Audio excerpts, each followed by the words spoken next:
I'm joined in studio by Joseph Mwenda, who is the Executive Director at the Pan-African Climate Justice Alliance. Thank you so much for making time. Welcome to Bottom Line Africa. Thank you very much. Yeah, so we discuss the issues surrounding climate financing, which perhaps, needless to say, is not such a popular conversation among African countries. What are you doing in your capacity to change this narrative?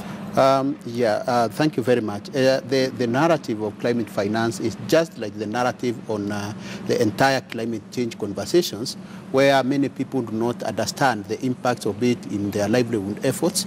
And what we are doing is trying to broaden awareness, to create awareness, and to inform Africans, and particularly people affected by climate, that it is a reality, and they really need to understand what it means for their livelihoods. Well, that's very true. Talking about financing channeled by national, region and international entities for climate change mitigation and adaptation of projects, Africa seems to be bearing the brunt of climate change. Talk about extreme weather conditions. Now, what's the need of financing climate in terms of what we're facing as a continent? Yeah, that's a very important question.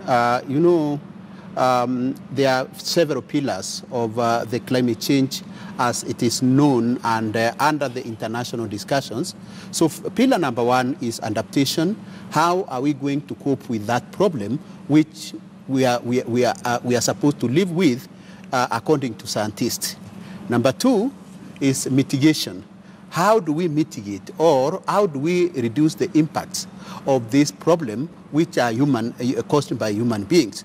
And number three, what kind of technology do we require so that now we address these challenges? And the most important and fourth pillar is now finance. All these pillars require sufficient money, sufficient finance, and that is actually the crux of the matter in international negotiations. And in the negotiations which are led by the United Nations, there are framework which have been agreed. And one of the key framework is that finance is supposed to be provided by those who cause the problem of climate change during their process of development. That is the industrialized countries, and they have signed up into it. And that is what we have been negotiating. So first and foremost is we in Africa do not have that capacity to absorb all these challenges, because we have other challenges, and climate change is one of the priority, but we can respond to the extent of the capacity which we have. And so, according to the international convention, that is the United Nations Framework Convention on Climate Change, which Kenya is a signatory, and African countries and industrialized countries, is that the financing support should come from industrialized countries, but it's political. Well, that's very true. You were recently in Bangkok, Thailand, for a conference on climate financing. Perhaps inform us about the main discussion points and the agenda of this particular meeting as we look forward to December, where various world leaders will be meeting to talk about climate financing. Yeah. Yes, I'm just from Bangkok, and Bangkok is a resumed negotiation session from the one which was we held in Bonn in June. And what we are discussing there is what failed to be concluded is about these issues of finance. And one of the most critical of these is that industrialized countries are saying, yes, we signed for this, but also we are also being impacted by climate change. And this is what we can provide. But the developing countries are saying, we have done studies, and we need massive resources, because you cause the problem of climate change, it is your obligation to reduce it and address it. So that is where the politics is.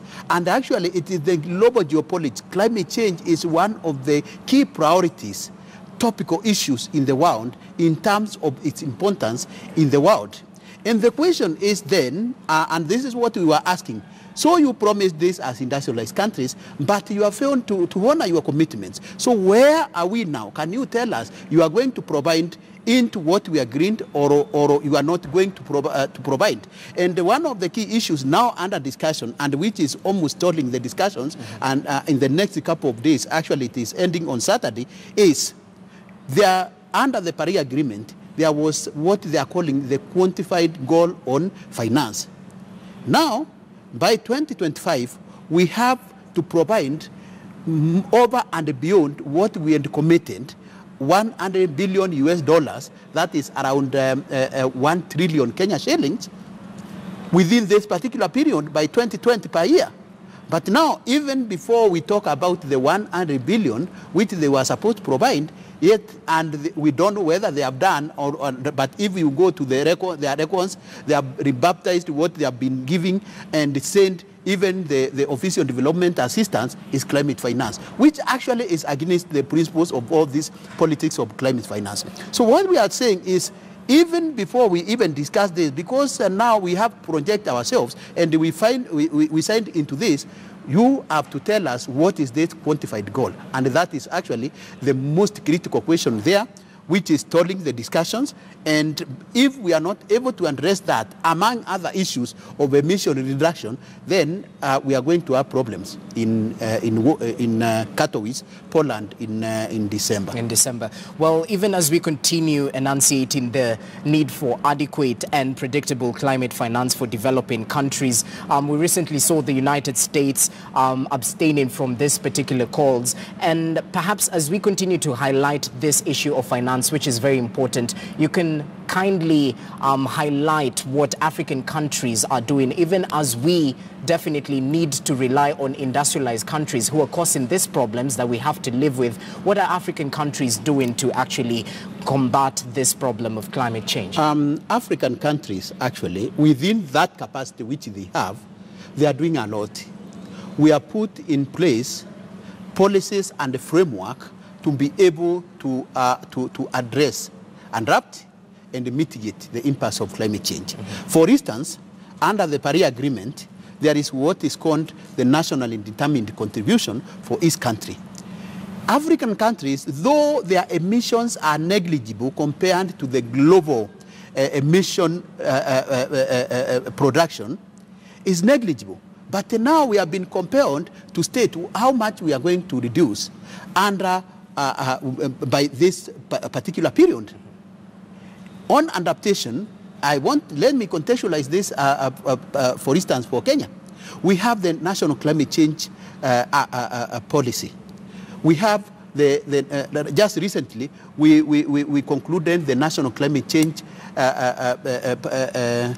Response Strategy, and NCAP 2, National Climate Change Action Plan 2. And then we have even a climate finance policy. We have the only country in Africa with a standalone climate change law, the Climate Change Act 2016. All these require financing. But we have even gone further. The Ministry of Finance and the government of Kenya, which is not supposed to do, even under the Paris Agreement, has now established a fund which is putting 500 million shillings into that.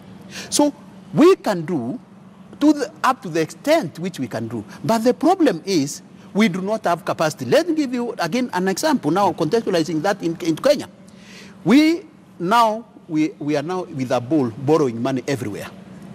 And then, so this money we are borrowed under the loan, is that the one we are going to address the climate change impacts in Garissa, or the droughts which are climate related, or addressing floods and those others? Under the agreement, those things are supposed to be supported by industrialized countries. But of course, we understand our role as a country, and that's why we have a very robust kind of a strategy and policy and even law, which we are not just idling and waiting for the industrialized countries to, or donors to support us. We are putting money into that, but we can do to the extent which we can do, because we do not have even that money. Now people are crying in the streets that we have increased the tax, the fuel tax. Yes. I hear even from January, small-scale traders are going to be taxed. Yeah. So if we cannot be able to generate that money because we do not have that capacity. So the people who have caused the problem are the ones who are supposed to cause it, to do it.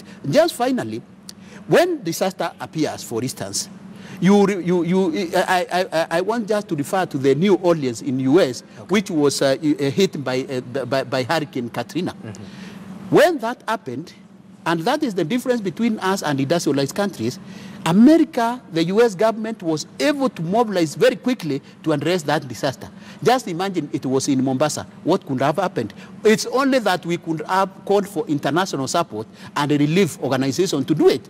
That is the difference of capacity between us, the developing countries, poor countries in Africa, and industrialized countries. Okay. So while they have that capacity and they have responsibility because they are the ones who did that, us in Africa, we do not have that capacity. That is why under the agreement, it has been agreed that yes, we can do what we can, but we require international support. Speaking of capacity and international support, you are doing a proper job in terms of supporting or accumulating grassroots support in terms of knowing what the climate change is all about. There is an award, the Africa Climate Change Environmental Reporting Awards. Perhaps enunciate a little bit more about this as we conclude. Yeah, this is part of PAGA's effort to create awareness using all strategies.